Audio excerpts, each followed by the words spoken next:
Hi, my name is Carmen. I'm 34 years old. I'm a mom of 4 boys, and I am beginning a journey for surrogacy.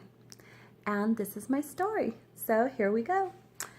I have been talking to this particular agency for about 2 years now, and it's been on and off, on and off. And not that I have not been wanting to do it, it's the fact that we were waiting for the right time to do this. It's not easy. You're committing to someone else, basically incubating their child for them. Okay, so it's something that you don't take lightly. I don't, anyways. So, my family is very supportive. I just recently moved to a new location, so I relocated a couple states away. And I said, you know what? Now or never. So, we went last weekend, last Thursday and Friday, to a fertility clinic in a different state. I flew out there. They pretty much checked my uterus, made sure I didn't have any abnormalities, that my ovaries looked well, basically like a pap smear, but also, and then some, basically. So they kind of put like a scope in there, and they just check to see if your cervix still contracts, because you feel the cramp-like sensation. And basically that's letting them know, the doctor, that your uterus is still contracts and it's still good to go. It's still responding, that kind of stuff. Then I got some blood work done. And so I just received my results yesterday and everything came out just great. So I am clear and good to go. Now, before that, they asked for a lot of information, which I was kind of skeptical about because I haven't really met the agency face to face, so you can see where I'm coming from with this. It makes you feel like, well, is this a scam? Are they just after my information? So I think that also had a big part on waiting these 2 years to finally move forward and continue for the next step. But before that, I mean, they do ask for all your 411, basically. They're really getting your business.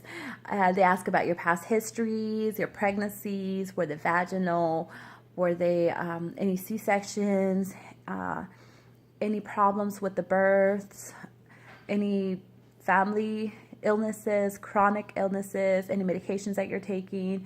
They ask about your spouse if you have one. What does he do? Any illnesses on his side? What does he do financially? How are you guys doing? Children, how do they feel? Are they aware of what's going on? They ask for pictures. Let me see pictures of family. Let me see pictures of your spouse. Let me see pictures of the children. Things of that nature. I mean, they're really getting your business, but do you blame them?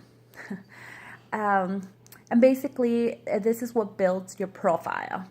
Once you build that profile, then that's when they start not pimping, but they start showing your profile to potential people, I guess, donors or dads or moms or couples or whoever they feel that will be a good fit for you.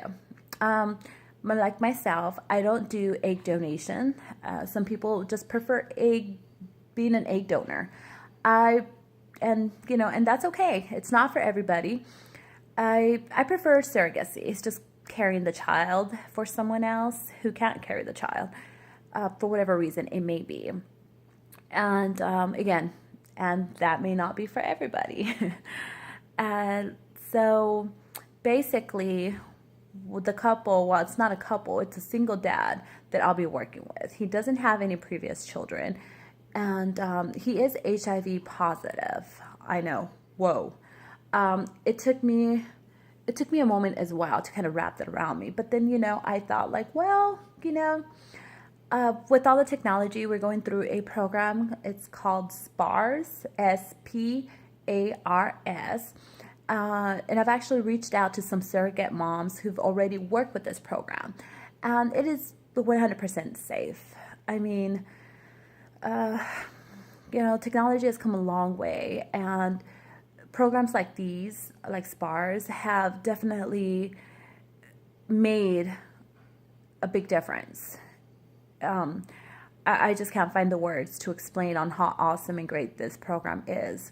and how otherwise this person would have never been able to have a child or conceive a child now that he is HIV positive. And I think this is awesome. Just because you have something like that, it should not label you. You should not stop your life and stop living and just see it as a death sentence. Absolutely not. Move on. This man has accomplished so much. And so I said, you know what? He's gotten this far. Why should he be jumped over? Why should he be looked over? Why can't he have a child? And so this is another reason why I decided to lean towards this couple, this gentleman, instead of the traditional couple. I'm sure any other traditional couple that was interested in me would have no problem finding another surrogate mom versus this gentleman who is alone, with no couple whatsoever, no significant other, no partner, no whatever. Because, I mean, at this point, his status doesn't even matter. I don't see him like that. I just see him as an individual who wants to have a child, who wants to have his family. And, you know, different reasons, different folks, different strokes, you know. So here we are. I have the clearance, and the gentleman, I believe they have to get tested before, and then they have to get tested again after, just to make sure, you know, for our safety, excuse me. So, I had the agency reach out to me yesterday and saying, hey, we received your results. Everything's good to go. We're sending you the information of the gentleman. And, you know, whenever you have a moment, reach out to him. Excuse me, if you like to email him or whatever. And, excuse me, I haven't had my coffee. And so I reached out to him. I sent an email and I said, hey, this is Carmen. How are you? Glad to know all your testing went well. As you may or may not know, you know, and I did tell him I relocated. I'm closer to you now.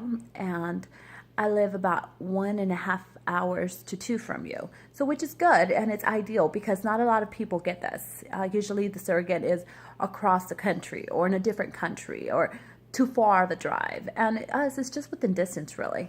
So I let him know that everything was good to go, and, you know, if he would like to meet, that would be great. He was very prompt. He responded right back to me and said, hey, nice to meet you. Yes, I'm glad everything went well. All went well for me as well. And basically said that, hey, I found the donor, and we're just waiting for her to fly in so that we can start testing genetics. Because that's another thing. I mean, you may have the surrogate, which is the hardest part. Okay, because like a lot of the moms, not a lot of people want to carry this child for 9 months, give birth, and then just have nothing to show for. You know what I mean? So it is definitely not for the faint of heart. So back to the donor, and they have to test the genetics, the genes. And so that's what he was telling me. They're going to do a mock trial, and I believe they're going to freeze it. So there's 2 types of transfers. There's a fresh transfer, which is like, hey, Carmen, we need you here no later than this day. We need to fly you out. So you tell me when so we can do this transfer. Or there's the second type of transfer, which is the frozen transfer, which is, okay, Carmen, we have this egg. It's ready to go. Let us know when it's good for you. And I believe we're going to be doing the frozen transfer. I've heard that it's better, only because you actually let it sit there for a moment and you get to see it basically kind of develops. So if there's going to be any abnormalities or genetic deformations, you will see it more in the frozen versus the fresh. The fresh you won't tell until once it's in your stomach and it's developing or it aborts. Now, it doesn't come cheap to have to go through this particular type of fertility, as you may know or may not know. So we are an investment, basically.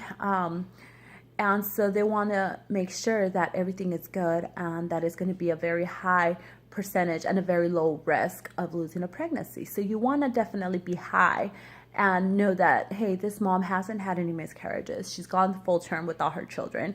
So chances are that if we get the right implantation in her with the donor and you, then she should go through the whole pregnancy. Now, things always happen in between as well. So again, now, if there's deformalities, in this particular session, then he'll have to find a different donor because they'll do different ones, different mock trials. And when there's one that makes just right, they'll call me. But if they can't find one, and that means there's a clash between DNA, so he will have to look for a different donor, which kind of bites, you know, because if you're looking for something in particular, then it's going to take a moment. So anyways, I don't want to yap on, but this is where we're at right now. We're just waiting on the egg donor. And other than that, I mean, we would be good to go. So stay tuned. And if you have any questions, feel free to reach out. All right. Bye.